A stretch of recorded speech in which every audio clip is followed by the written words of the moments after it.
साथियों, महापुरुषों के विचार ज्यादा लोगों तक पहुंचने के लिए सोशल मीडिया जैसे फेसबुक, व्हाट्सएप पर शेयर कीजिए। साथियों, ब्राह्मण धर्म उर्फ हिंदू धर्म के अनुसार 4 वर्ण हैं। ब्राह्मण, क्षत्रिय, वैश्य और शूद्र। इन 4 वर्ण के बाहर के लोगों को अछूत कहा गया है। मैंने कुछ ओबीसी लोगों को पूछा, तुम्हारा वर्ण कौन सा है? तो वे बताते हैं, मैं क्षत्रिय हूँ, वैश्य हूँ।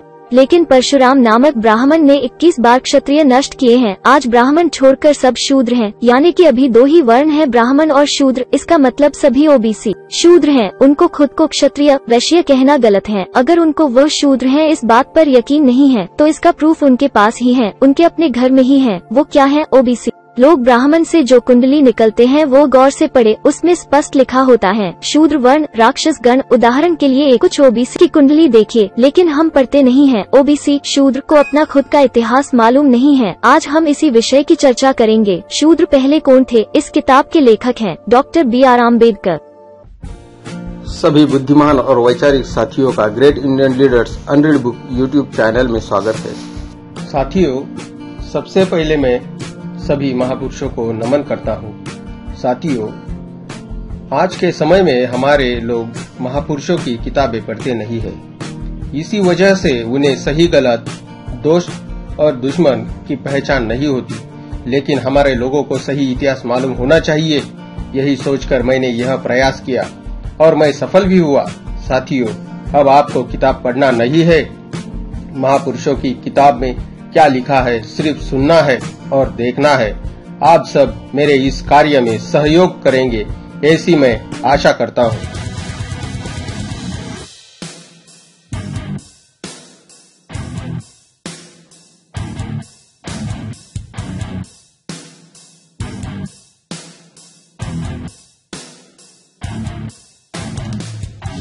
नंबर 4, अंतः महाभारत भी विश्व रचना का वर्णन है। महाभारत के वन पर्व का मूल मनु को बताया गया है।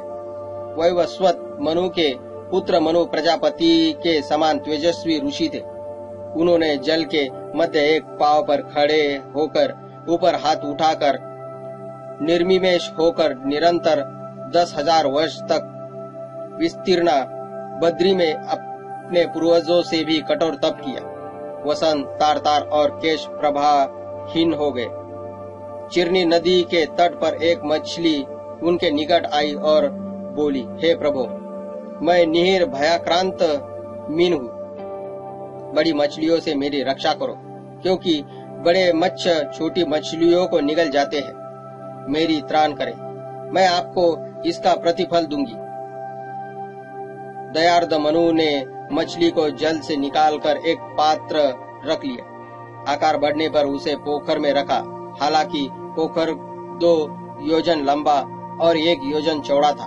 वह कमल नयन मीन को छोटा पड़ा और वे उसे गंगा में ले गए। फिर मछली ने कहा, यह स्थान कम है। मनु उसे सागर के जल में छोड़ने गए।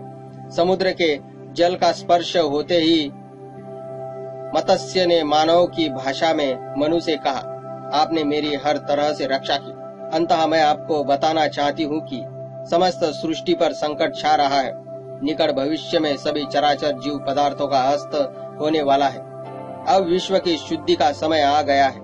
मैं तुम्हें बताती हूँ क्या शुभ होगा। आप शीघ्र एक मजबूत नाव बनाकर सप्तर्षियों के साथ सभी प्रकार के जीवों के बीच लेकर सागर तट पर आकर मेरी प्रतीक्षा करें। आप मुझको मेरे सिंह से पहचान लेंगे। मैं आपका अभिवादन करूंगी। आइए और जल्दी कीजिए। इतना कहकर मत्स्य जल में विलीन हो गए। मनु लौटे और शीघ्र ही एक मजबूत जलपोत में सप्तर्षियों और समस्त पदार्थों के बीच के साथ सागर के किनारे जा पहुंचे। मत्स्य उनकी प्रतीक्षा कर रहा था। मनु ने शीघ्रता के साथ जलपोत की रस्सी मत्स्य के सींग के साथ बांध दी। मत्स्य तीव्र गति से गरजती उमड़ती समुद्र की लहरों पर नाव को खींचता चला। समुद्रों के आलोडन विलोडन में मदमस्त नारी की तरह नाव बहती गई। धरती लुप्त हो गई थी। वायु और आकाश के अतिरिक्त सर्वत्र जल ही जल था और उस जल में सप्तर्षियों सहित मनु और मत्स्य थे। अनेक वर्षों के अथक प्रयास से मत्स्य उनको हिमवत पर्वत की उच्चतम चोटी तक ले आया। और स्मित मुस्कान के साथ ऋषियों के नाव को पर्वत के नाव बंधन शिखर से बांधने को कहा।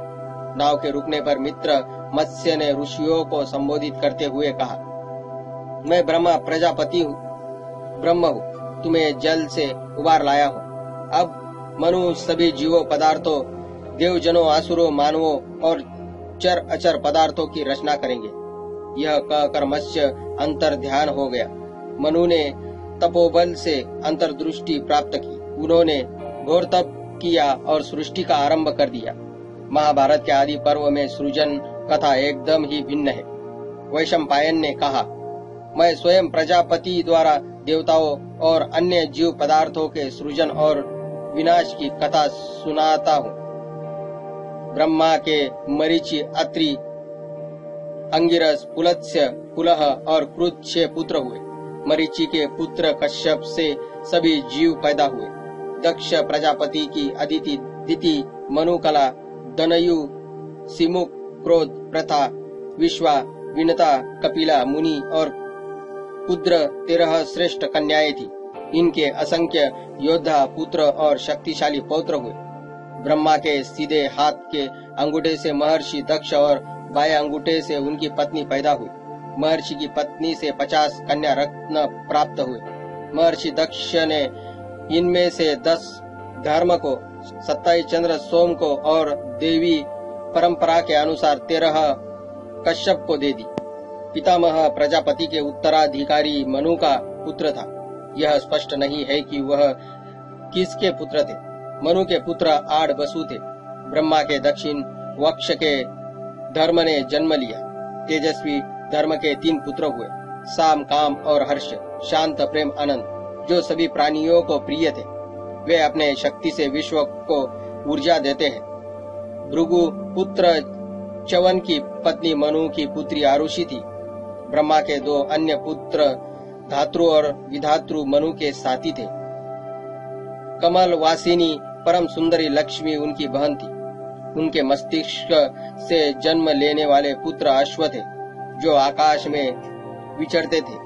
भूख में जीवों द्वारा एक दूसरे को आहार बना देने के कारण अधर्म का जन्म हुआ। निरुति उनकी पत्नी थी। निरुति के नाम पर ही राक्षस नैरुत कहलाए। निरुति उनकी पत्नी थी। निरुति ने 3 दुष्कर्मी पुत्रों भय, महाभय और मृत्यु को जन्म दिया। मृत्यु के पत्नी या पुत्र नहीं थे, क्योंकि वह स्वयं ही सबका अंत करने वाले थे।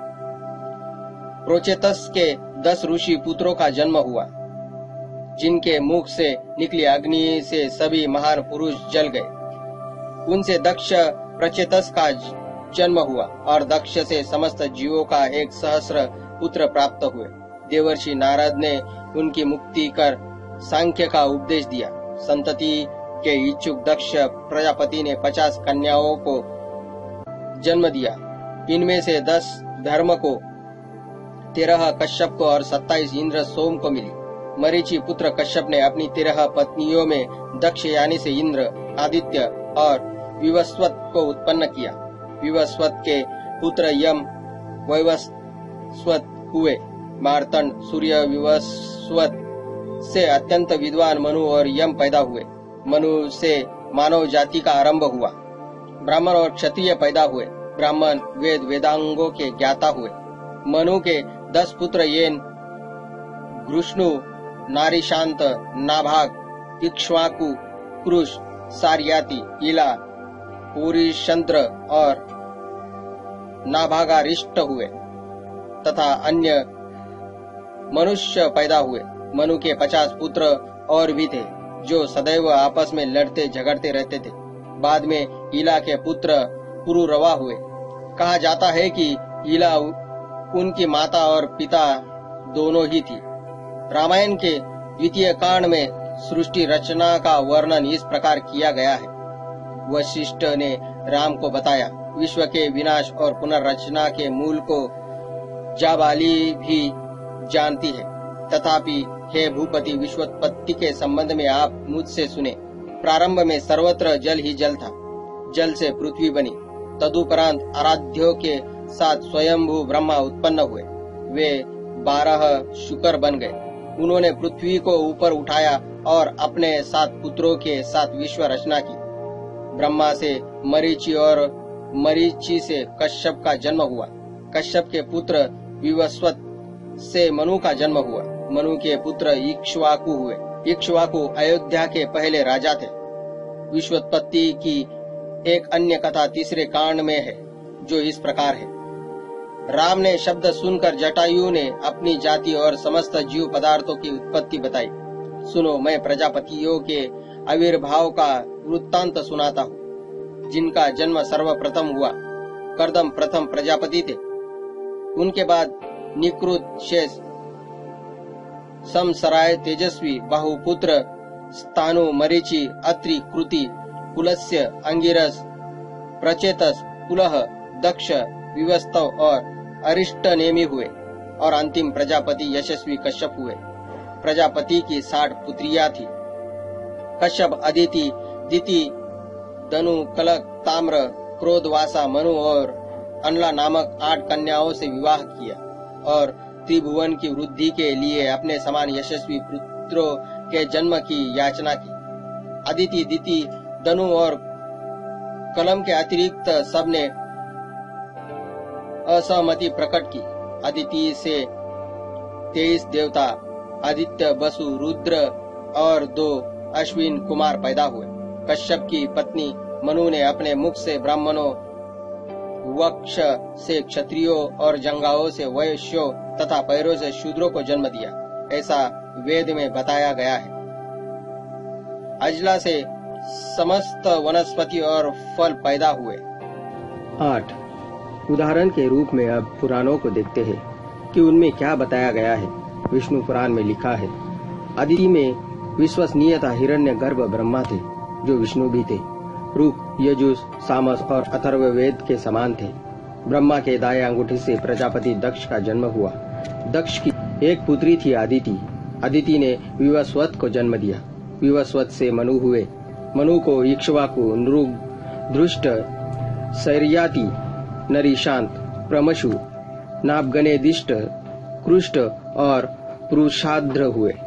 पुत्रोत्पत्ति की कामना से मनु ने मित्र और वरुण के निमित्त यज्ञ किया, किंतु यज्ञ पुरोहित की त्रुटि से इला नामक कन्या उत्पन्न हुई। मित्र और वरुण की कृपा से इला मनु के पुत्र सुगुम्न के रूप में आ गई। कालांतर में वह ईश्वर महादेव के कोप से फिर स्त्री बनी और सोम चंद्रमा पुत्र बुध के आश्रम के निकट चक्कर काटने लगी। बुध उस पर आसक्त हुआ और उसके साथ सहवास कर पुरुरवा को जन्म दिया। ऋषियों के अनुरोध पर यज्ञ देवता ने इला को फिर से सुधन्म बना दिया। विष्णु पुराण में मनु के पुत्रों का विवरण निम्न प्रकार है। गुरु की गाय के वध के कारण कृशद्र शूद्र हो गए। ब, क्रूस से क्षत्रिय पैदा हुए। स, नेदिष्ट के पुत्र नाभाग वैश्य हुए। यह सूर्यवंश की कहानी है। विष्णु पुराण में अन्य समानांतर कथा भी है, जिसके अनुसार चंद्रवंश का उदय अत्रि से बताया जाता है। जैसे कि मनु से सूर्यवंश आरंभ हुआ। अति ब्रह्मा के पुत्र और साम चंद्रमा के पिता थे। ब्रह्मा ने सोम चंद्रमा को वनस्पति, ब्राह्मण और तारागण का साम्राज्य दिया। राजसूय यज्ञ के उपरांत सोम ने गर्वान्वित हो देव पुरोहित बृहस्पति की पत्नी तारा का हरण कर दिया। ब्रह्मा, ऋषिगण और देवताओं के समझाने पर भी उसे लौटाने को सहमत न हुए। उषान ने सोम का पक्ष लिया और अंगिरा के शिष्य रुद्र ने बृहस्पति का, देवों ने एक पक्ष और दैत्यों ने दूसरे पक्ष को सहायता की और दोनों पक्षों में भीषण युद्ध हुआ। ब्रह्मा ने मध्यस्थता की और तारा को बृहस्पति के पास लौटाने के लिए सोम को बाध्य किया। तारा लौटाई गई, लेकिन तब तक गर्भ धारण कर चुकी थी। उसने बुध को जन्म दिया। पूछताछ करने पर उसने सोम को बुध का पिता स्वीकार किया। मनुपुत्री इला को इसी बुध से पुरुरवा नामक पुत्र की प्राप्ति हुई। पुरुरवा के 6 पुत्र हुए, जिनमें आयुष ज्येष्ठ थे। आयुष के 5 पुत्र नहुत, क्षात्र, बुद्ध, रंभा, राजी और अनेनस हुए। क्षात्रबद्ध के एक पुत्र सुनाहोत्र हुए। सुनाहोत्र के काश्लेष और ग्रुतसगद 3 पुत्र हुए। ग्रुतसमद का सैनिक पुत्र हुआ, जिसने 4 वर्ण की वर्ण व्यवस्था का आरंभ किया। काश्लेष के काशीराज पुत्र हुए और अनेक पुत्र दीर्घंतमा तथा दीर्घतमा के पुत्र धन्वंतरी हुए। विश्वोत्पत्ति की इन कथाओं की तुलना इस पुस्तक के 2वें अध्याय में चर्चित विवरण से निम्नांकित 2 मत स्पष्ट होते हैं। नंबर 1, एक वृत्तांत सांसारिक है और दूसरा नैसर्गिक। 2, एक कथा है कि मनुष्य थे और उनसे सभी प्राणी पैदा हुए, और दूसरा ब्रह्मा या प्रजापति द्वारा सृष्टि की रचना मानते हैं। नंबर 3, एक ऐतिहासिक सत्य है और दूसरा दैविक। नंबर 4, एक में प्रलय का वर्णन है, दूसरा इस विषय में मौन है। नंबर 5, एक का लक्ष्य चातुर्वर्ण्य का वर्णन है तो दूसरे का लक्ष्य समाज के आदि उद्गम की व्याख्या है। ये मौलिक भिन्नताएं हैं। विशेष रूप से चातुर्वर्ण्य के संबंध में सांसारिक मत चातुर्वर्ण्य को देवी मान्यता है, जबकि नैसर्गिक मत इसके प्रतिकूल है।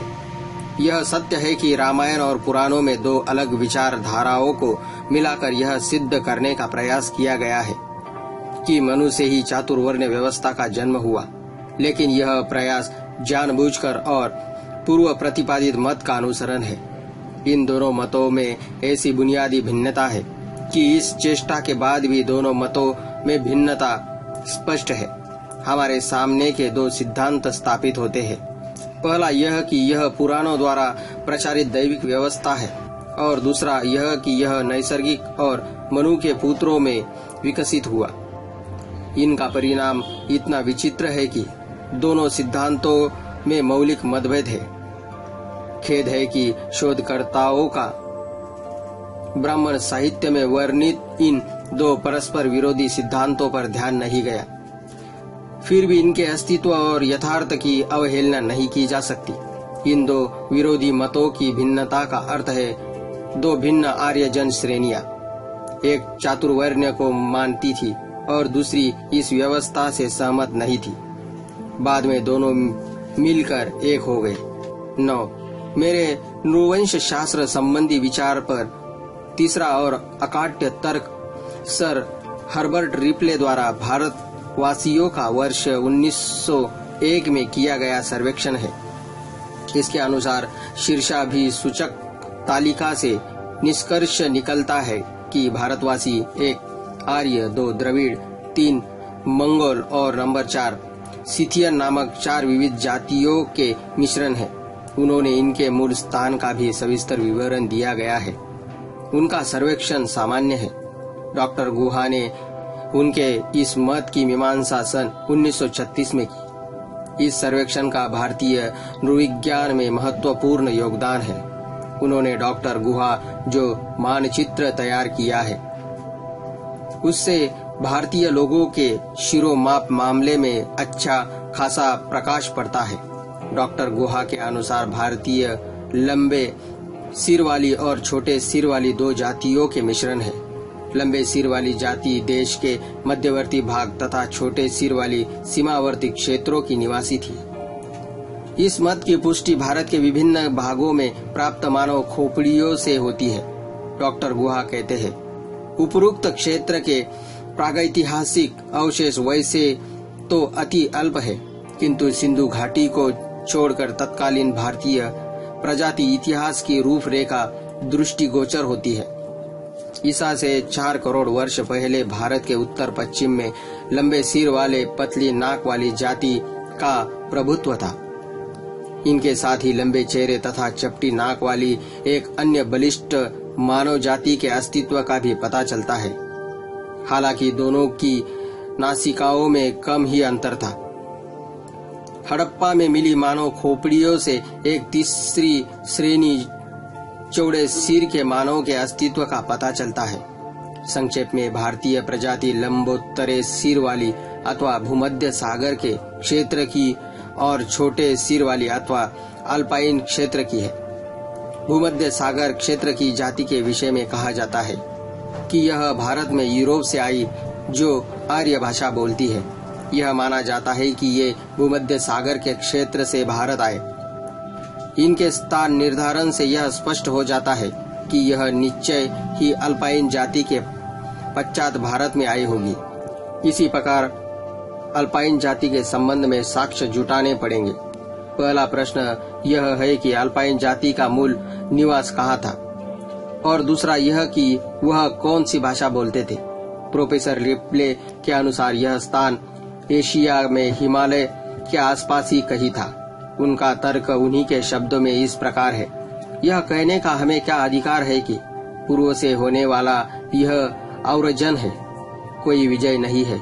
क्या हर बात से यह संकेत नहीं मिलता कि यह एक क्रमिक शांतिपूर्ण औरजन था, प्राय निर्जन क्षेत्रों में बस जाने के कारण? क्या यह संकेत करता है कि औरजन एशिया की दिशा से हुआ? इसका प्रमाण महाद्वीप के निवासियों की जानकारी पर निर्भर करता है। विशेष रूप से पश्चिम हिमालय में पामीर पठार के लोगों की जानकारी पर यह संसार की छत कहलाता है। मैक्स मुलर और आरंभिक विद्वानों ने जहाँ इसे आर्य सभ्यता का आरंभिक शैशव स्थल बताया है, जहाँ ऐसा मानव रहता था जो ठीक उस जाति से मिलता जुलता है जो अल्पाइन और सेल्टिक में रहती थी। डी उच फाल्वी, टोपिनार्ड और अन्य अनुसंधानकर्ता उनके आसपास के विचित्र क्षेत्रों का निवासी होने का संकेत देते हैं। गालवा लाजिक पर्वतमाला और उसके पड़ोस के लोगों की आंखें भूरी, बाल काले, अच्छी कद काटी है।